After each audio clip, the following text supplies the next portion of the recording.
Good evening, guys. So my name is Liz. I'm the lieutenant of Mowbray Volunteer Fire Department, and today we're going to do a class over SCBAs and the safety and usage of SCBAs. Okay, so there's a few different things with SCBAs. One is there are multiple different SCBAs. Every department has a different SCBA, and they all work a little differently. Okay, here we use Draegers. Love these packs, they're awesome, and there's so many different components to these SCBAs, okay? So first we're gonna just look at the pack itself. I want y'all to look at it and see the different parts that we have. So here's one of our packs. Obviously you have a bottle. Bottle's where we get our air that we breathe to be able to keep each other safe in a fire. Okay, all you do on these packs is you twist that bottom and you can change this bottle out, okay? Always make sure that everything is in securely and tightly. Right here on the very bottom, most important thing, it shows you how much air is in this bottle, okay? Right now we're sitting at about 3,900 in this bottle. We have the actual pack itself. This is the frame. This is where our batteries sit that go for our pass device. This is what lets us know how much air we have, anything like that. Yes? Is that actually real oxygen? It is not 100% oxygen. No, it is not. So what it is, it's just a basic air. It does not contain 100% oxygen because 100% oxygen is highly flammable. And none of us really need 100% oxygen. So it is not the same thing as an O2 bottle you get at a hospital or something if you're needing it. On our packs right here, all of them have this little pocket. In this little pocket is this. Now what do y'all think this is? Buddy breathe system. Buddy breathe system. So this is where you can be able to hook in to somebody else, or somebody else can hook into you in case of an emergency, and be able to breathe off their air or they breathe off of your air. All of our packs have these on them.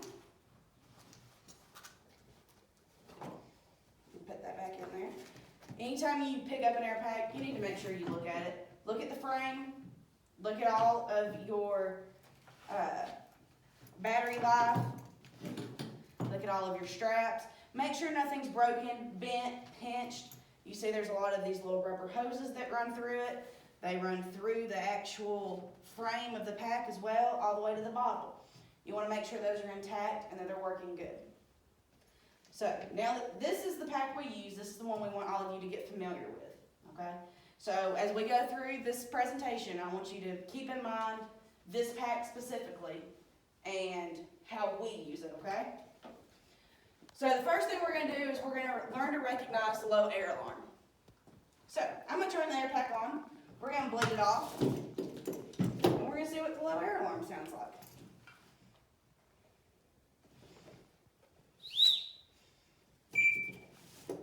So that first little chirp, what's that doing? That's telling you that the SCBA is turned on.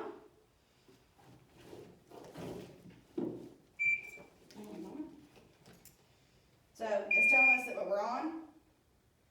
Our battery's a little low. So because our battery's a little low, do we need to go in a fire with this? No.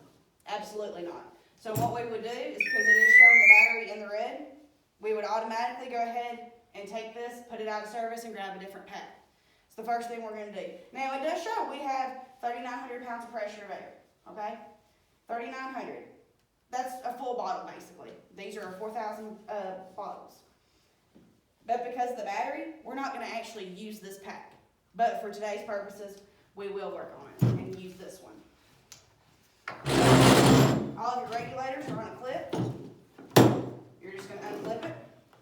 This is what attaches to your mask. You can see there's a little orange O-ring. You want to make sure that's intact before you put it on your mask or before you use it. So this is our valve. If you want to skip breathe, there's different techniques to be able to do. If you're running low on air, you can skip breathe and you wouldn't use that. But for this purpose, we're just going to go ahead and hold it down, drain it off. Drain it off so that way we can hear this low air alarm.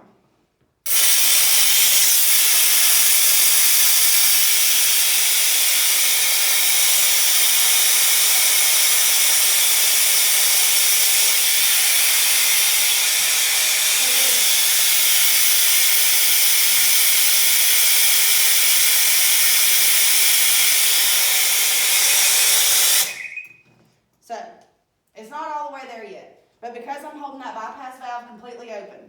On these Draeger packs, you see this number on the bottom, it says 5. What that's saying is if you keep up with what you're doing, you've got less than 5 minutes. That is, it kind of adjusts as to how hard you're breathing. We don't go by that. I don't pay attention to it because your breathing can change in a second, and this is just a computerized thing telling you what it thinks. Always just pay attention to your air level. So, I'm gonna let it go ahead.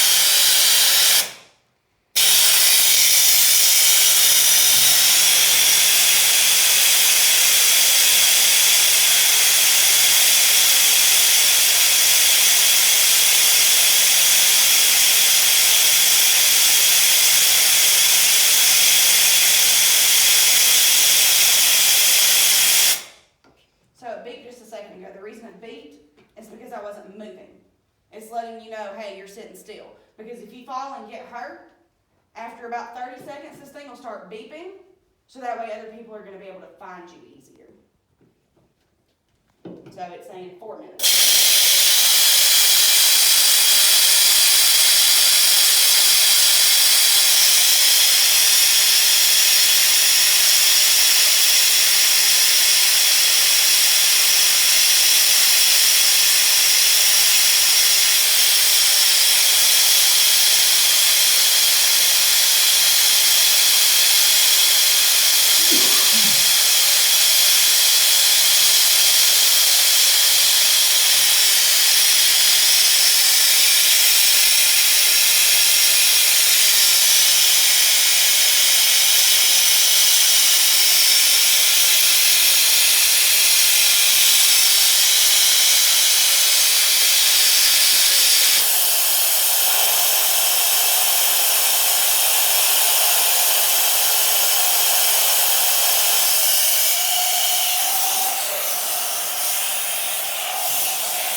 Because you're running a whole bunch of air that's been enclosed in this cylinder, and it's going at such a high speed, it actually cools this down, okay?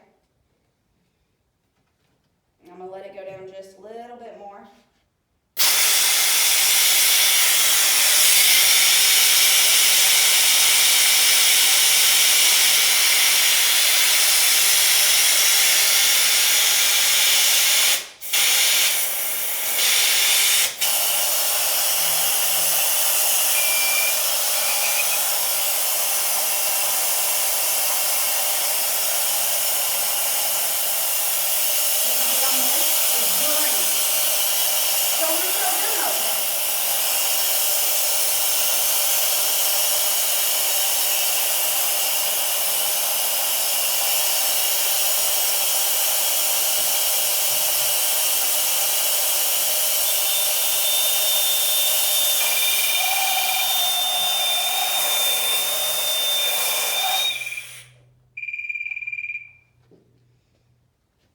It's starting to tell us it was low air. You started to hear a whistle out of the bottom of the pack down here.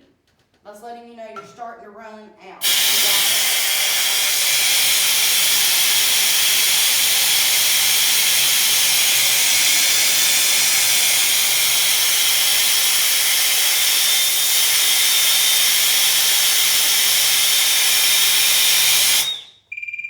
Now we've changed to red, and we had a different chirping. Right? So that's letting us know, hey, you're running low. Now we're at 1550 PSI. How many PSI did we start with? 3,900. 39. So we've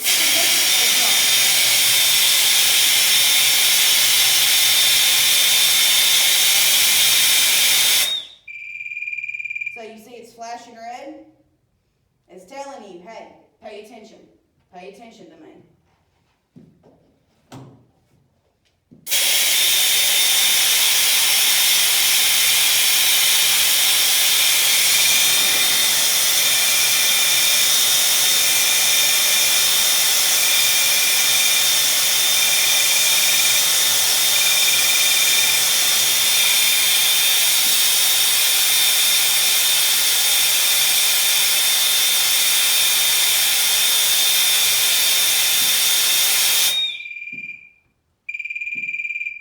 So it's showing 700, and that's why it was chirping like that. Now, look at your line. That's iced up. So now you know what the low alarm sounds like, low air alarm. You want to make sure that you don't ever hear that. Before you go into any fire, you always have somebody. You want to double check this, you want to look at this before you go in, and you want somebody to actually lay eyes on the back of the car. So when you go in, you can see right here, this is where your gauge is to tell you what's in there. Have somebody check yours, somebody else do the other. I'm going to bleed that off. Cut my pass device off. And we'll let this sit for a second, okay? So,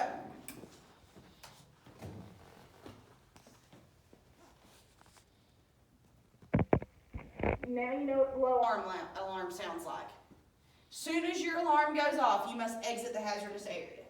Our department, we don't want you to get to that point for that low air alarm to go off. We want you out before then, okay?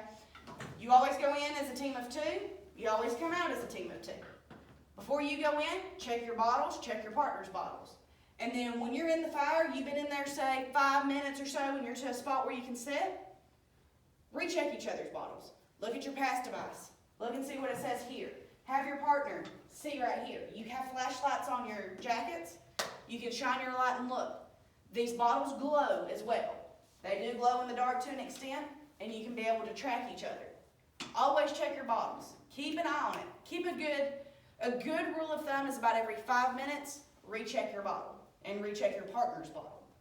You want to make sure that you have enough to get out. We prefer that you come out before you hit 1800. 1800 is when you need to be about getting out, okay? Like we said, we have the buddy breathe on there in case of an emergency, but we'd much rather you get out before that alarm goes off and go ahead and swap out. We don't want you to get fatigued to the point where it's harder to get out, okay? So, before you enter a hazardous environment, make sure your pass device is activated. Make sure everything's turned on, make sure your battery's good. If the battery's not good, put it to the side. Tell somebody, say, hey, this pack's no good, I'm getting another pack, okay? The battery lasted fine while we were sitting there for a few minutes bleeding that off. But in a fire, it could act completely different. That's your lifeline right there. If something happens, that battery is what supplies that beeping noise for somebody to be able to find you. That battery is what lets you know how much air you have if your partner's not able to see it, okay? Be sure you're properly logged into your accountability system. So anytime we get on scene, you automatically need to go up to who is in charge and say, hey, I'm here. Some departments have Velcro little pieces under their helmets. Some have tags that clip onto the back of the helmets. Some departments in the rural areas even just make you give your driver's license to somebody. That lets them know that you're there. You have that as soon as you get on scene. But when you're about to enter, when you're about to enter a structure that's on fire, or you are doing something in the hot zone of the area, you need to also make sure that whoever's in charge of operations knows you're there and knows what you're doing. You say, hey, I'm going in, or hey, I'm the RIT team, I'm on standby. The operations person needs to know what everybody's doing. So you need to make sure you check in with accountability and let everybody know. Always work in teams of 2. No matter what, you always need to be in a team of 2. Can you see the back of this air bottle by yourself? No. Can you see if this bottle's come undone, if it's just you? No. Can you see if this has even been strapped, if it's just you? No. You want to make sure that there are 2 of you working at all times, and it is your job to watch each other's back. It doesn't matter who it is, you need to be able to have your person, and y'all need to keep up with each other. You both need to continue to talk to each other, to look at each other's equipment, whether it's your gloves, your helmet, your pack, your shoes, whatever it is. You want to make sure that y'all are both being safe. Safety is 100% the absolute most important thing. We go to a fire, we want everybody coming home. And that's why we all work in teams of 2. So that way you always have somebody watching your back. Always have at least 2 firefighters outside on the ready. So that means the whole 2 in, 2 out adage. You're going to have 2 people go inside the structure to spray water. Well, 2 people need to be sitting outside of the door, packed up, ready to go. That doesn't mean just sitting there, no pack, laying around, relaxing. That doesn't mean 2 people spraying water on the outside of the home. That doesn't mean you're down there talking to the chief or talking to somebody. That means you need to have 2 people sitting at that door, ready to go inside in case something happens. Absolutely no questions asked. Need to be 100% ready. You need to make sure your bottle's ready. You need to make sure that your buddy system on your air pack is working. That's your time where you look at your partner and make sure y'all both have air. Because if something happens, that's the last resort. That is the rapid intervention team. That is the 2 people that's going to go in and save the 2 people that's inside. You don't want to go inside and something happened to you and you call a mayday and there's nobody there to go get you. I mean, you want to have those people ready. Things in a fire change in an instant. So quickly, things can change. A ceiling can collapse. A floor can fall through. Or it could be just something you ran out of air and you need help. Or you've had a mishap and something got tangled up, something got caught. Your bottle malfunctioned somehow. Because we rely so heavily on technology nowadays, that means there's a lot more things that can go wrong to an extent too. This right here is an electronic device. That's why they put these regulators where you have that bypass, is what I use when I bled the air off, is I use that bypass. That's not an electronic component. That is, if the electronics fail, you have that extra option. Like I said, always make sure you have 2 people ready to go get you. Be prepared to react if an emergency occurs using an SCBA. So what type of emergencies could we see with an SCBA? Okay. But the bottles themselves emptying out. Or you're crawling through a house and look, these are just a twist and pop. That's all it takes for this to come off. Can you breathe if this is not connected? Does you no good. Absolutely no good. But look, it's not going to the regulator, is it? Absolutely not. There's little things that can happen that these can fail. And you need to be prepared on how to handle those. So Kyle, if you will, come up here for a second.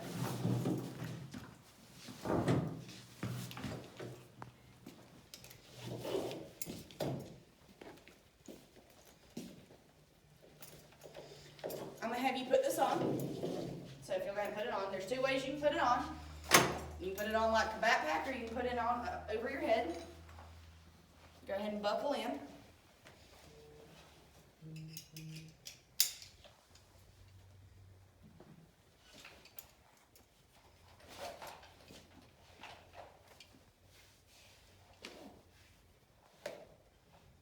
So, I know Kyle's familiar with these packs. He's dealt with these packs for a long time.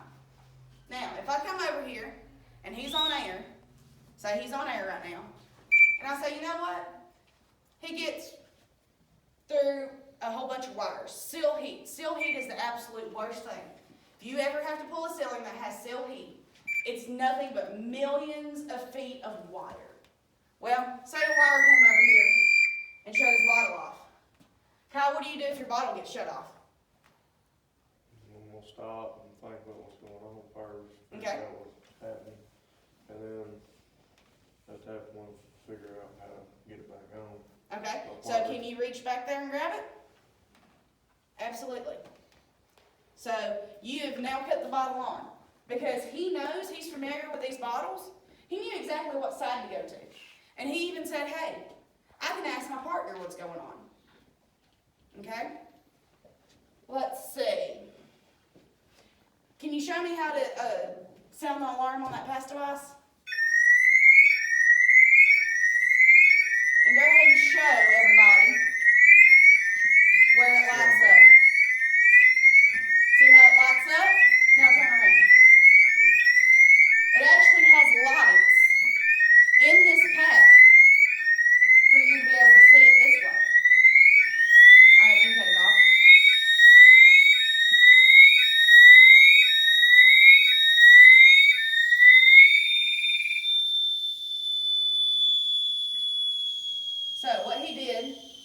is he held both sides.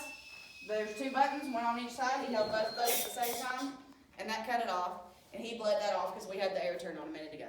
That's one thing about these Draeger packs that's different than MSAs and such, is that they actually have lights for you to be able to see on the backside. All right, if you want to take that off, you can.